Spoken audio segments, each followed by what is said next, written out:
জুলাই বিপ্লবে নিহতদের পরিবার ও আহতদের নিয়ে শনিবার এই স্মৃতিচারণ অনুষ্ঠানের আয়োজন করে জামায়াত ইসলামের ঢাকা মহানগর দক্ষিণ শাখা। এতে জামায়াতের আমির সহ দলের কেন্দ্রীয় নেতারা ও জুলাই অভ্যুত্থানে আহতরা অংশ নেন।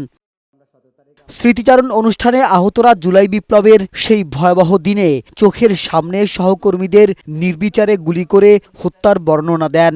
ভাগ্যক্রমে গুলি খেয়েও নিজের বেঁচে থাকার কথা তুলে ধরেন ভুক্তভোগীরা।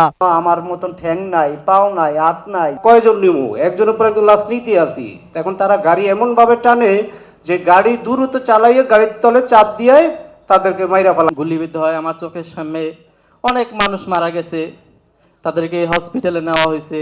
যারা আহত হয়েছে, যাদের পুনর্বাসনের ব্যবস্থা করা যায় তাদের পুনর্বাসনের ব্যবস্থা করুন। অনুষ্ঠানে জামায়াতের আমির ডাক্তার শফিকুর রহমান জুলাই বিপ্লবে আহত নিহতদের কোনো দলের ট্যাগ না দিয়ে জাতীয় সম্পদ হিসেবে বিবেচনা করার আহ্বান জানান। বলেন, গণ অভ্যুত্থানে অংশ নেয়াদের রক্তের ঋণ শোধ করতে বৈষম্যহীন ও মর্যাদার দেশ গঠন করতে হবে। আমরা এই দেশটাকে একটা ভালোবাসার দেশ, একটা বরকতময় দেশ, একটা মর্যাদার দেশ হিসেবে আমরা গড়ে তুলতে চাই।